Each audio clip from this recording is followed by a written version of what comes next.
out there. Well done, Winslet. I told you, do a Holocaust movie. The awards come, didn't I? See? Ricky Gervais, known for his sharp wit and fearless humor, dives into the world of woke culture, taking aim at cancel culture, political correctness, and identity politics in a way that only he can. With his unique brand of comedy, Gervais exposes the absurdities, contradictions, and sometimes stifling limitations of today's social landscape. Right from the beginning, Gervais makes it clear that comedy should push boundaries, challenging norms and often venturing into uncomfortable territory. He asserts that the beauty of humor lies in its ability to bring people together, even if it's through shared laughter at life's most taboo or ridiculous subjects. For everybody, you went to the Achilles heel of everybody. Like when you tell a woman who's, that it's, she looks old, that just hits a woman deep in the... Who did I say that to? I think you said something about the Sex and the City women, like about... I said it was airbrushed, and I said, we know how old you are, girls. I saw one of you in an episode of Bonanza. Okay. No, I was saying, why lie? There's nothing wrong with being 50 or looking 50. But you're not a woman. I get you. I don't think you lose your sensuality at 50. Gervais wastes no time in tackling cancel culture, weaving in personal anecdotes and observations that resonate with his audience. He describes how cancel culture has evolved from a way to hold people accountable to a sometimes unforgiving force that leaves little room for growth or redemption. Using his trademark sarcasm, Gervais highlights instances where public figures were cancelled over mistakes or comments taken out of context, inviting viewers to question whether the penalties really match the perceived transgressions. His commentary underscores the absurdity of trying to hold past actions to today's standards, illustrating the often exaggerated reactions of the outrage police. In his own way, Gervais calls out the hypersensitivity that fuels identity politics. He jokes about how people increasingly define themselves by their labels, rather than their actions or beliefs, as if their identity comes with a user manual. What have you named your private parts?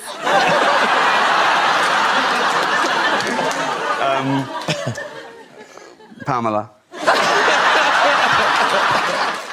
He remarks on the constant need for categorization, poking fun at how society's fixation on identity can sometimes lead to divisions, rather than unity.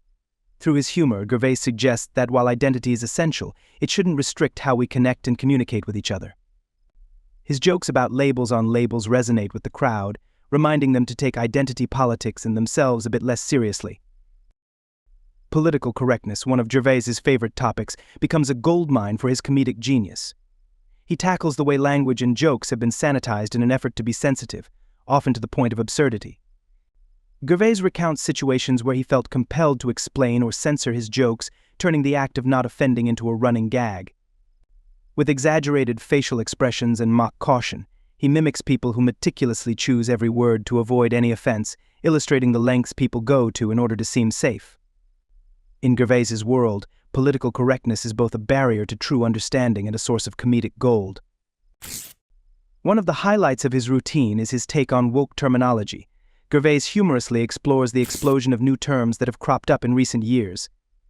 He jokes about terms that seem to change faster than people can keep up, emphasizing that the constant shift in language can sometimes cause more confusion than clarity. By poking fun at some of the overcomplicated phrases in woke culture, Gervais keeps the mood light and accessible, encouraging his audience to laugh at the quirks of modern language without losing sight of its importance. Yeah. Where's my writers? I don't know. And I went out and said, I've got no Will Smith material, and they got a big laugh just because they were thinking it. That's my show. I wasn't there, right? And I said, people on Twitter, it was trending. People saying, "Oh, what would have happened if Ricky had been hosting it?" And I said nothing, because I wouldn't have made a joke about his wife's hair. I'd have made a joke about her boyfriend. Yes. I haven't offended anyone. I didn't mean. It's not my fault. There's a lot of powerful people here. So if I said it's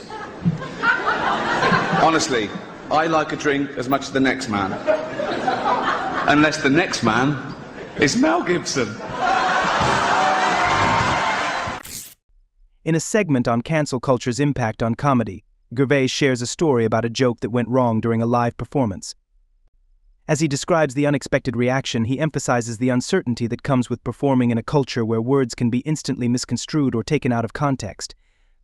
The story serves as a reminder that comedy is, and always has been, a high-risk art form, especially when tackling provocative topics. Gervais challenges audiences to consider the difference between genuinely harmful content and humor that may simply touch a nerve.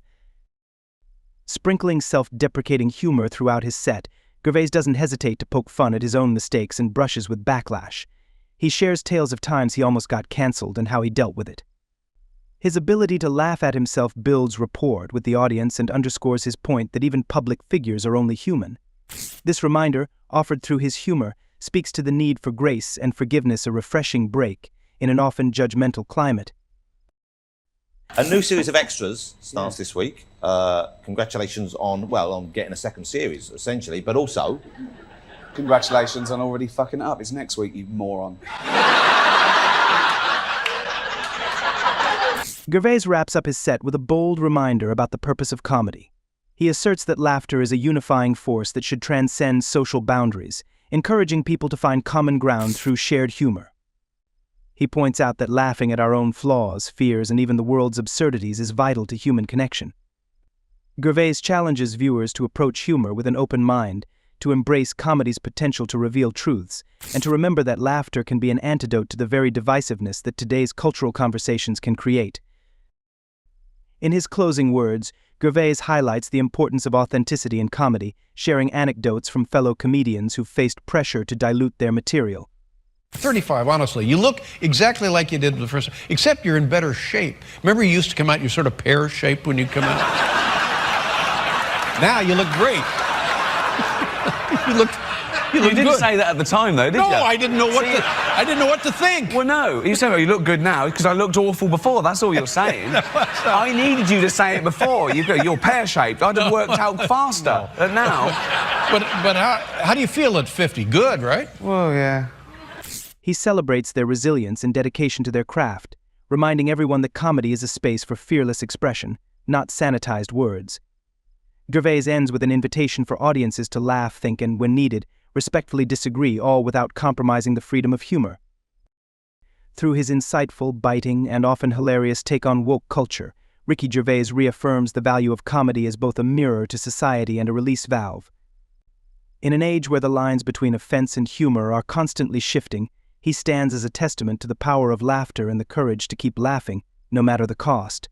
I haven't offended anyone. I didn't mean, it's not my fault. There's a lot of powerful people here, so if I said it's... Honestly, I like a drink as much as the next man. Unless the next man is Mel Gibson.